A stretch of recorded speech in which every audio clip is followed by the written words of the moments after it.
Oh, I should've. Where's my fan? I'm gonna need my fan for this one because this could get messy. Oh, goodness. Today we're gonna be talking about something that seems to piss a lot of people off. We're gonna be talking about beauty gurus today. Hi guys, my name is Lacey of Spiky Lips and Fat Hips, and welcome back to my YouTube channel. Today I'm going to be talking to you guys about beauty gurus, about what's wrong with them, what's right with them, how do you find one that you trust. But before we get into that, I kind of want to talk about why I wanted to make this video for a second. I had it in my notes to talk about this for a while, specifically when the whole is Jeffree Star, Manny Anyway, and Laura Lee all friends anymore crap was happening and taking over my YouTube feed. And then more specifically, recently, I guess it's not so recent now, but within the last couple weeks, there was an issue with Kristen Leanne and her making a comment about a Huda Beauty highlighter palette, which really, for me, personally affirmed that I will not be buying her Urban Decay collection. If you don't know what I'm talking about, throw it in the YouTube search bar for a second because, whew, that shit's messy. But yeah, beauty gurus, they're problematic. You say the word beauty guru, we get this horrible bad taste in our mouths. Why is that? I think if you're like an original beauty community watcher, YouTuber, consumer person like I am, someone who's watched YouTube and beauty videos for a very long time, you have seen the rise and the fall of these beauty gurus. We've seen the success and how somebody who is just another person sitting in their room talking about something they love can turn into a brand and can employ people and make millions of dollars. And then we've seen how that kind of happens and how there's a slight exploitation of viewers when you get to that point, but I'm jumping ahead a little bit. Why do we hate beauty gurus? Why is it when sub counts on YouTube get above a certain number, we all get pissy and we can't trust anybody anymore and we're binge watching drama videos and we're waiting for the downfall? Because let's be real, we love to see these people act messy. And I'm not guilty of that. I, as I've said before, enjoy the occasional drama video. It's kind of like watching, I don't know, I hate Jerry Springer. I was going to make that analysis, but it's kind of, I don't know, it's like reading those shitty magazines at the end of the checkout in like supermarkets and shit. Like you kind of want to see like the gross, dirty things that are happening with celebrities because they're so unrelatable and so unobtainable that we can't really associate them as being people, right? Jumping all around again. I have notes, you guys know I never stick to my notes.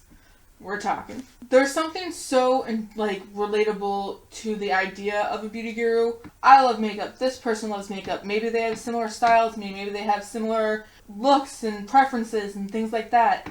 I can relate to them. However, then I think people started to realize how they make their living depends on our consumerism, and that pisses people off, right?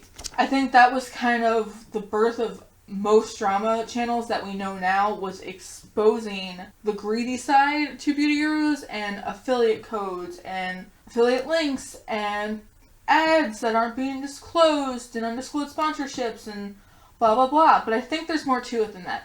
So yes, a beauty guru's career highly depends on you spending coin based on what they've recommended to you.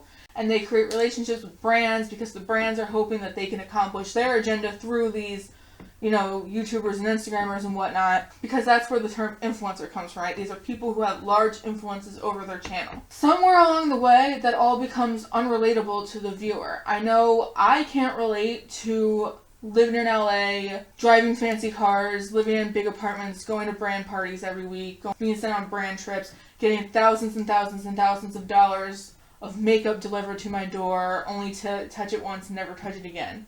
And then having millions of people tell me that everything I do is amazing or that everything I do is shitty. I can't relate. And on top of that, beauty gurus have become so unoriginal.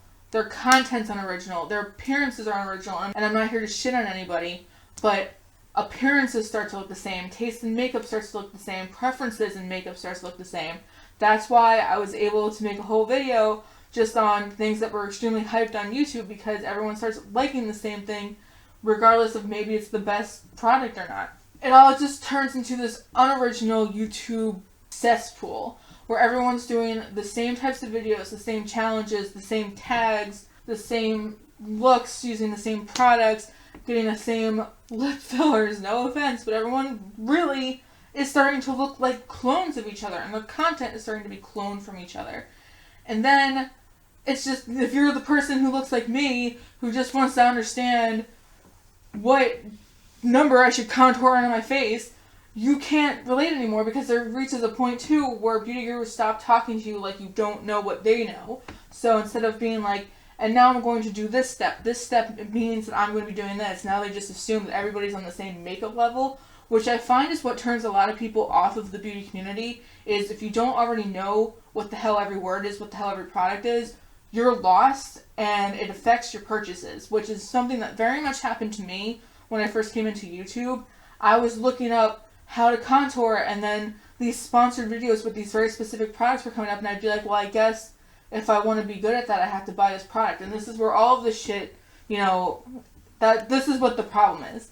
It's now a business. And instead of YouTube being a fun hobby and being people in their bedrooms talking about the products that they've bought with their own money that they love, they're ensuring you that even though this brand has sent them on this elaborate $1 million trip and has sent them their entire line for free, they're promising you that their opinion is not skewed in the slightest, even though I'm going to be perfectly honest, I don't know how that's possible. I don't know how, if someone wasn't taking the time to give me something, especially knowing the value of it, and they were trying to establish a relationship with me, and then I maybe wanted to establish a relationship back with them, I wouldn't slightly, even subconsciously, think that that was going to affect my decision in some way. And you can see it in so many beauty gurus' faces that they're not here for it anymore. That they're producing content because they want to keep their lights on. And that's why, they're complaining to you guys about how hard it is to shoot a YouTube video. And these are people that have, other people helping them edit and set up and do their shit. And they're complaining to you as the person who's working 2 jobs, trying to go to school and working full time, maybe doesn't know when their next paycheck is coming in, has a family, has a marriage, has friends, has a life that they have to maintain, that it's hard to obtain YouTube videos. When all the things I just said don't stop smaller creators from creating YouTube videos. There are people on YouTube with, lots of kids who are able to find the time to sit in front of a camera and produce content that people want to watch. And these beauty gurus who are so popular and so famous that they could get on camera and, fart, and people would be like, yes, girl, slay! And they're complaining to you, one, that it's too much for them to make videos, and 2, things that we can't relate to, like complaining that they're not on PR lists, or complaining that they didn't get invited to events. It's exhausting. And it makes us either A, want to keep watching so we can watch the downward spiral, or B, unsubscribe. I think that's why we get to this place where we only trust smaller YouTubers, because smaller YouTubers aren't doing that to us. They don't have the resources to recommend products that maybe they don't fully love. They're buying things out of their own pocket. They're honestly telling you how they feel. And we kind of associate a magic number with trust when it comes to YouTube. I feel if you're too big, it's kind of oh, you're bought and you're out of here. When that's not the case for everyone. I'm obviously being hyperbolic and generalizing. Of course, there's people with millions of subscribers who are doing it because they love it. There's also people doing it because they want the paycheck. And if that's true for the bottom, too. There's people with low subscription numbers who are hoping eventually this will turn into a career. And there's people that are sitting on YouTube because they're passionate about what they're talking about. This is kind of where I want to switch and flip-flop to the positives of beauty gurus, because I do think the beauty community has this horrible reputation, and people are so over it, and it's so conceited, it's so two-faced, it's so catty. People are subtweeting other people, blah, blah. I don't think that's representative of the whole. I think there's so much good out there, and so many people doing this, YouTube thing for good reason. So I want to, talk about that for a second. One of the things that people go to YouTube for is to find people who are willing to test products for you so that we can make better shopping decisions. So if I'm, questioning the new Kat Von D palette, I'm like, I don't know, it looks kind of iffy, I can watch one person that I really trust doing it, or maybe 2 or 3 or 4, and wait for a lot of people to review it so I can make the most educated decision that I can make. Also, maybe I'm looking on YouTube to find someone who looks like me. I know I do. It gets very frustrating sometimes to see someone who doesn't size-wise look like me, style-wise look like me.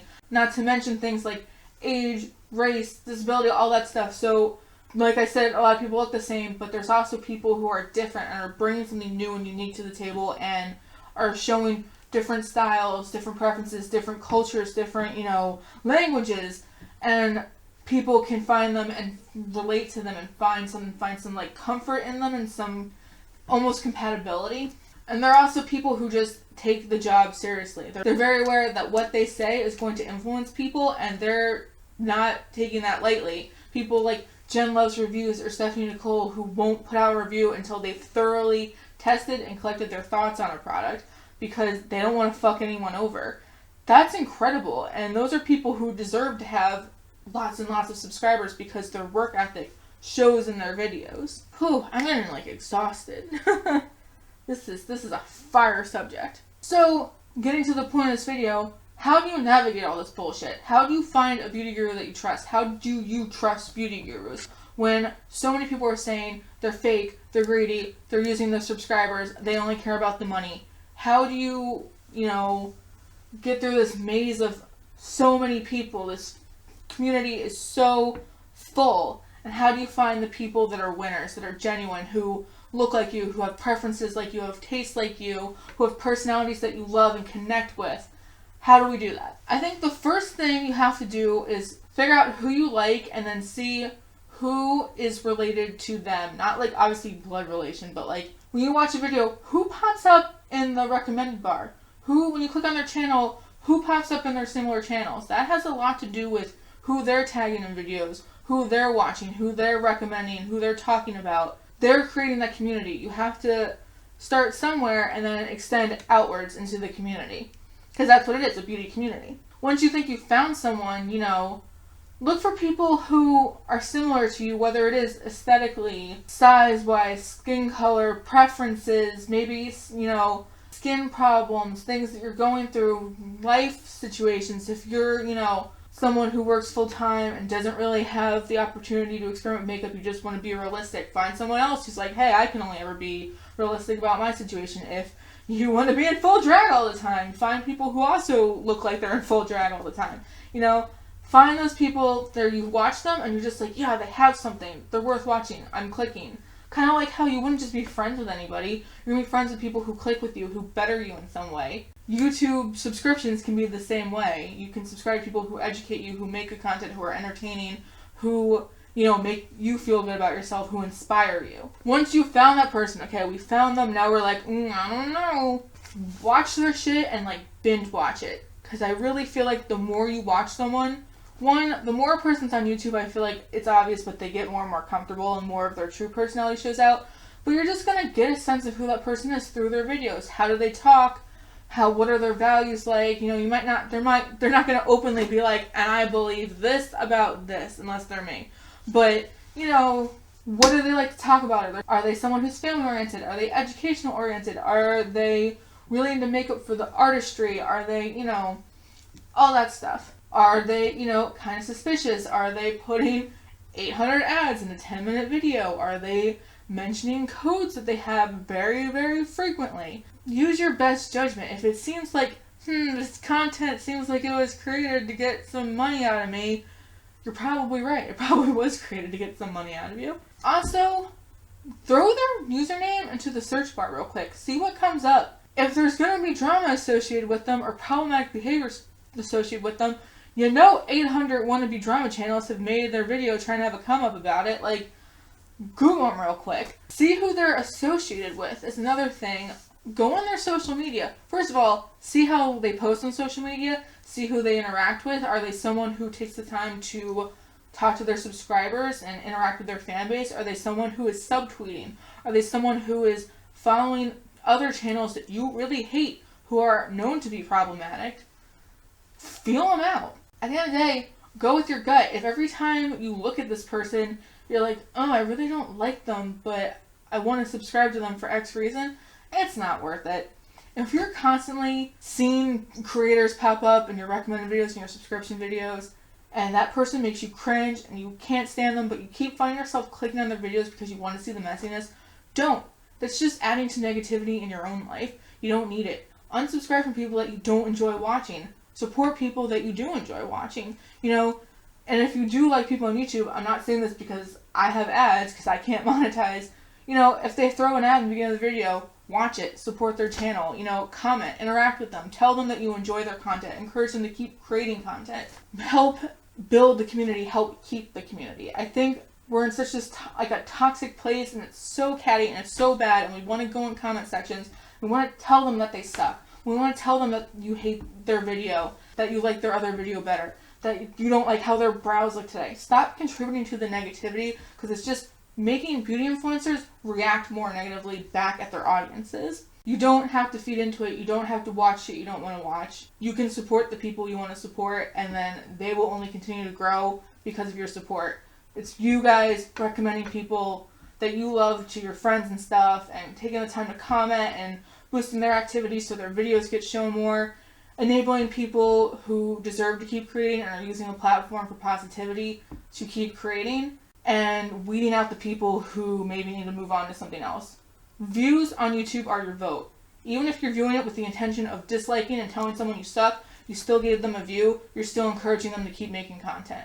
You know, it's kind of up to us as viewers to, without like being like, fuck you, beauty viewers, it's kind of up to us to be like, we're not supporting this content anymore. We're supporting a community of people who are doing this for the right reasons. And at the end of the day, make your own decisions.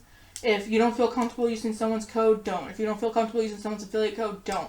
If you think that a person's review or recommendation is going to be swayed because they can make money off of it, find someone who isn't making money off shit, who bought the thing out of their own pocket, who has no relationship with that brand whatsoever. Support small creators who, you know, and I'm not just talking about me, but like channels who you love. I've said it a million times. I was going to take the time to talk about channels that I love, but I'm just would be here for too long. I'm going to leave them in the description bar. Just some channels that I would recommend. Some on the smaller side, some on the bigger side. Is my nose ring being crooked this whole video? I'm exhausted. Where's my fan? But yeah, I think finding a beauty guru you trust isn't impossible. They're out there. They want to create content. They want to have a community. They want to interact with you. You just kind of have to be a little bit picky, and you also kind of just have to do your research. What do you guys think about beauty gurus? Do you think they all suck and they're all poisonous and it's all just a money scheming mess? Or do you feel like the community is here and we're strong and we want to encourage people, we want to help each other out, we want to teach each other, we want to build each other up, we want to be confident and, you know, encouraging? Because to me, that's the whole point of beauty community, is building people up, making people feel beautiful, making people feel inspired, empowering someone to try something that they haven't done before, creating new looks they maybe never thought of, stepping out of their comfort zone with products they might not have tried before. It doesn't have to be this mass-produced capitalist bullshit that it's turned into. What are your favorite beauty gurus? Leave them for me down below. What are some small channels you would recommend? What are some bigger channels that you feel like are doing good and aren't maybe getting enough attention? What do you guys think about all this? I feel like I'm so long-winded in my videos. Thank you guys so much for watching my video. Also, YouTube just pulled an Instagram on us, so now in your subscription feed, it like auto sorts it to most relevant. Not even just for my sake, just for the sake of, you know, supporting YouTubers that you love. Make sure you're going into your notification settings, your subscription settings rather, and setting it to like newest videos so you can see what videos in chronological order rather than just whatever YouTube wants to show you. But yeah, thank you guys so much for watching. I will see you in my next video. Talk to me down below. Bye guys.